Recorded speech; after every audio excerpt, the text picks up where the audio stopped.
계속해서 흥남철수작전 5편 기사 낭독 시작하겠습니다. 지금부터는 흥남철수작전의 마지막 모습이 펼쳐집니다. 가족과 헤어져서 부두에 온 이들이 많았고 흥남부두에 도착한 이후 안타까운 이별은 계속됐다. 심경모, 인터뷰 당시 66세입니다. 심경모 파라다이스 부회장 가족은 국군이 후퇴한다고 하자 고향인 갑산을 떠났다. 21명이나 되는 대가족이었다. 심 회장은 당시 형님과 숙부가 반공단체 활동을 해서 온 가족이 탈출했다고 했다. 온 가족이 무사히 흥남부두에 도착했으나 심 회장의 셋째 형은 배를 타지 못했다. 배를 기다리던 그의 셋째 형은 날이 추워서 잠시 민가에 불을 쬐러 들어갔다. 그 사이 부두에 있던 가족들의 승선이 시작됐다. 심 부회장의 형은 당시 여학교 교사였다고 한다. 정일권 육군 참모총장은 12월 24일 흥남부두에서 마지막 수송선이 떠날 때 상황을 다음과 같이 보고받았다고 기록했다. 그때 수송선, LST입니다. 수송선의 앞세문이 닫혀지고 있던 순간이었다. 사람들은 필사적으로 닫히는 세문에도 매달렸다. 세문에 끼이는 사람들이 있었다. 세문을 잡으려고 팔을 뻗쳤다가 바닷물에 곤두박질하는 피난민들도 있었다. 그러한 참상을 전해 들었을 때 나는 그만 통곡을 하고 말았다. 착잡한 심정에 심한 죄책감을 느꼈다. 나는 이승만 대통령의 상황을 설명하고 사퇴 의사를 밝혔다. 한참 후에 이승만 대통령이 말문을 열었다. 그것이 어찌 정 총장만의 죄인가? 정말 죄인은 나야. 이토록 가슴 아픈 일은 또 없을 것이요. 자식과 헤어져 나온 부모들은 자식 생각에 울 것이고 부모와 갈라진 자식들은 부모 생각에 울 것이 아니겠는가. 전쟁은 이제부터이니 더욱 분발해야 하는 것이요. 이상은 정일권 해고록에서 인용한 내용입니다. 황호채 씨, 인터뷰 당시 80세입니다. 황호채 씨는 당시 LST 온양호 실습 항해사였다. 온양호는 미국에서 기증받은 배로 대한해운공사 소속이었는데 전쟁이 나자 징발되었다. 황 씨는 철수 마지막 날 항구의 모습을 다음과 같이 증언했다. 2,700톤 온양호에 수천 명을 태우고 나왔습니다. 사람이 폭에서 앉을 정도였습니다. 부두에는 배를 타지 못한 사람들이 아우성이었습니다. 선두 쪽에 문을 닫을 때는 미처 배 안으로 들어가지 못한 피난민이 문 사이에 끼어 허덕이다가 바다에 떨어지기도 했습니다. 배에 탄 미군들이 배를 빨리 떼라고 허공에 막 총을 쏘았어요. 우리 배가 출항하자마자 흥남 시내가 불바다가 됐는데 철수선을 타지 못하고 부둣가에서 아우성치던 그 많던 피난민이 어떻게 됐는지 궁금합니다. 1950년 12월 10일을 전후하여 원산, 성진 등에서도 피난민이 몰려들었다. 12월 7일 원산항에 운집한 피난민들을 싣고 나온 것은 미국 상선인 레인 빅토리호였다. 레인 빅토리호는 원산에서 7,600명의 피난민을 싣고 나와 부산에 내려나왔다. 여기서 잠시 낭독을 중단하고 설명을 드리면, 그러니까 우리가 흥남철수라고 해서 흥남에서만 사람들이 나온 게 아니고 바로 옆에 있는 원산에서도 이렇게 많은 사람들이 피난민들이 몰려들었다는 그런 증언입니다. 그리고 원산에서 7,600명이라는 많은 인원을 싣고 나온 그 상선의 이름이 레인 빅토리호라는 것을 알 수 있습니다. 계속해서 기사 낭독을 하겠습니다. 이근용 씨, 인터뷰 당시 74세였습니다. 이근용 씨는 아버지가 원산시 자치위원회 과장이었는데 새벽 2시에 시에서 사람이 와서 원산 부두로 피하라는 연락을 했다며 아버지는 나와 동생을 데리고 부두로 나갔다고 했다. 배에 빈자리가 없다며 꼭 데려나올 사람만 데리고 원산 부두로 나오라고 했습니다. 아버지는 인원 제한 때문에 일단 인민군 징집 나이인 나와 동생을 데리고 나온 것입니다. 나중에 어머니가 동생들을 데리고 배를 타서 가족이 모두 만났습니다. 부산에 도착한 이 씨 가족은 거제도에 가야 피난민 대우를 받을 수 있다는 정부 관리들의 말에 따라 거제도로 이동했다고 한다. 남한에 도착한 피난민들은 생존을 위해 싸우느라 그동안 과거를 돌아볼 여유가 없었다. 주혜자 씨는 인터뷰 당시 74세입니다. 주혜자 씨는 나이가 드니 그때 두고 온 늙은 부모와 동생들 생각에 한시도 마음 편할 날이 없다고 말했다. 그는 흥남 철수 당시 함흥 사범학교 졸업반이었다. 나는 집이 흥남에 있었는데 방학을 해서 잠시 흥남에 있는 고모 집에 가 있었습니다. 그때 고모가 피란한다기에 나는 잠시 남한 구경이나 하고 오자 해서 나왔습니다. 한 일주일 안에 돌아온다고 했으니까 다 그렇게 알고 있었죠. 나는 왜 부모님에게 밥 한 끼 대접 못하는 불효를 저지르고 동생들 얼굴도 못 보고 살아야 하나, 그런 생각이 들 때면 비관스럽습니다. 수도사단 부사단장이었던 백남건 장군은 그때 흥남에서 우리가 북한 동포를 버리고 왔다면 지금쯤 얼마나 큰 죄책감에 살고 있겠는가 하고 말했다. 전쟁 동안 내가 데리고 있던 부하 500명이 죽고 1,500명이 부상당했습니다. 지금도 그들을 사지로 보낼 때 따뜻한 고깃국이라도 한 그릇 먹여서 보냈더라면 하는 생각밖에 안 들어요. 지난 5월 27일 거제도 흥남철수 기념비 준공식장에는 미 식군단 알몬드 장군의 외손자 토머스 퍼거슨, 당시 61세입니다. 그러니까 지난 5월 27일은 이 인터뷰 기사를 작성한 2005년 5월 27일을 말합니다.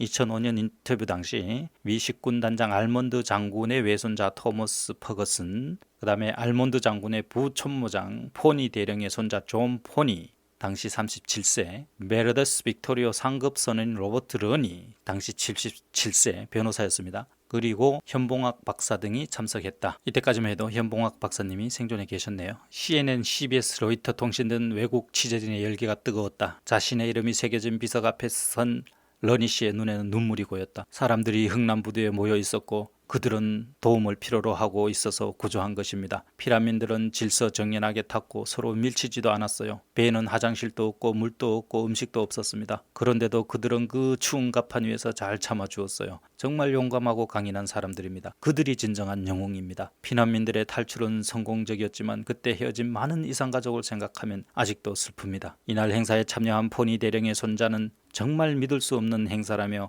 할아버지가 살아서 이 모습을 보았다면 무척 기뻐했을 것이라며 감격해했다. 그의 할아버지 포니 대령은 1965년 작고했다. 많은 사람들이 와서 고맙다고 인사를 할 때 사람들의 진심을 느낄 수 있었습니다. 할아버지가 일찍 돌아가셔 흥남철수에 대해 모르고 있다가 후에 현봉학 박사로부터 할아버지의 이야기를 듣고 항상 자랑스럽게 생각해 왔습니다. 존 포니 씨는 최근 일부 젊은이들 사이에 반미 감정이 있다는 것을 안다며 입을 열었다. 처음 그런 이야기를 들었을 때는 매우 슬펐어요. 하지만 할아버지의 노력이 한국이 민주주의를 이루는 데 도움을 주었다고 생각합니다. 할아버지처럼 한국을 도운 많은 분들의 희생으로 오늘날 한국에 민주주의가 왔습니다. 과거를 모르는 일부 젊은이들은 지금 이러한 민주주의 덕분에 자기의 주장을 펼칠 수 있습니다. 민주국가에서 어떤 생각을 가지고 무슨 발언을 하든 그것은 자유이니까요. 이상이 흥남철수 작전 본 기사 낭독이었습니다. 덧붙여서 흥남철수 기념비 건립 주역인 백성악 당시 영암모자 회장의 미니 인터뷰도 제가 진행을 했었는데 그 인터뷰도 여기서 소개를 한번 해드리겠습니다. 다음은 백성악 영암모자 회장의 인터뷰 내용입니다. 제목은 은혜를 잊지 않아야 제대로 된 나라다, 이런 제목으로 제가 인터뷰를 했고 역시 그 흥남철수 기사 바로 그 기사에 부록으로 붙어있던 인터뷰입니다. 낭독해드리겠습니다.